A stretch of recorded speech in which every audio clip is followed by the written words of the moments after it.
కావాల్సింది 7-8 లక్షలు అంటున్నావు కదా, 7-8 లక్షలు కానీ 10 లక్షలు అరేంజ్ చేస్తాం. ఆ 8 లక్షలు ట్రీట్మెంట్ కి పెట్టుకోండి. 2 ట్రీట్మెంట్ ఎక్కడైనా చేయాలంటున్నావు కదా, ఎక్కడైనా చేయాలంటున్నావు కదా. ఏది 3.5 లక్షలు 4 లక్షలు 8 లక్షలు. ఆ 8 లక్షలు ఎక్కడ టైం ట్రీట్మెంట్ చేసుకోండి. ఇంకా 2 లక్షలు ఎక్స్ట్రా ఇస్తాం, 10 లక్షలు ఇస్తున్నా. ఆ 10 లక్షలతో ట్రీట్మెంట్ చేసుకొని సక్సెస్ అయ్యి నాకు కనబడచ్చు. దేవుని మొక్కుంటే కూర్చొని ట్రీట్మెంట్ చేసుకుంటా. సరేనా?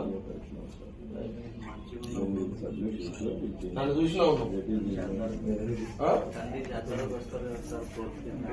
అచ్చా. కంది జాతరకు వచ్చినప్పుడు మేడం వచ్చినప్పుడు చూసినావా? ఆమె ఎక్స్వాల్ వస్తుంది కదా.